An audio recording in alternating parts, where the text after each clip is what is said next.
and again, like, why you do what you do, why we do what we do, and kind of tapping into those things. Like it's always fascinated me, like why I do what I do. There was a time when I was, let's see, my early 20s, I was sick for like 2 weeks straight, and I just like read like everything on like Nazi literature that I could get my hand, because it just fascinated me how a country could be so taken over by one person, Hitler, who had the hallmarks, like he was a great leader.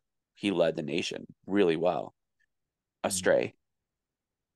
So how could rational people who believe themselves to be rational, like Germans, like Germans are very da, da, da, da, da, da, da, Exactly. not emotional generally speaking, but this fervor that this man ignited in this nation, an emotional fervor, and irrational. It just it kind of it always blows my mind how people can go from believing this to therefore this. Like it's you know, I see it again. Like you say that you're doing something for your family, but then you lose your family. Was it really for your family? I'm sure it started off that way, and I think that a book that I'm gonna reread. I need to reread it again, but the oh shoot, the book on habits by James Clear.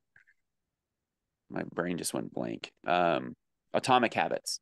Oh, okay. It talks about like this concept of, I think that he makes this great point that life is made up of small decisions, and it's these small decisions that make the life. And we humans overemphasize this idea of the momentous decision, like this one decision that's going to change things. But the beautiful thing about humans is that, generally speaking, we all have the same thing. When we're born, you all have a mother, you all have a father. Now, whether that mother loves you, whether the father loves you, and how much you have from there, is there's a lot that goes into how much you can achieve. But theoretically, anybody could achieve like the heights of greatness, right? You have the same person that could be Mother Teresa. That same person could make choices to make her Hitler, right? So where do these decision points, how do you go from here to there?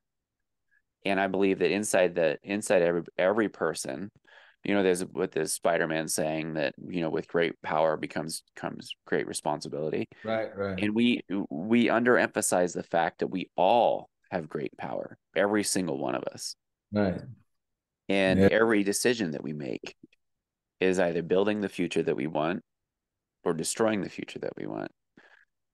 Well, I And mean, this what you just said just a minute ago about that could be the kid could be Mother Teresa, could be Hitler. So somebody said this a long time ago.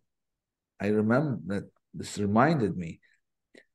When you are a parent, think very carefully about who you're sleeping with, referring to the kids, your kids, because Hitler was somebody's kid one day. It's a scary thought, right? And it's because every human being has that part. No matter, I was not born in America and I immigrated twice. I mean, that's a. It's not once. It's already a big deal to immigrate once. But I've done it twice, and totally different cultures. In other words, the first time was already a big change. The second time was also a big change. The first time I was born and raised in Turkey and went to London. So hot, tempered, passionate Mediterranean culture versus British, reserved, cold. And then from Britain to America, couldn't be more different. So I've done it twice. So how does one do that with nothing, pretty much? And it's because you have that power, mm-hmm. you have it, and how you use it is the Yeah. real question.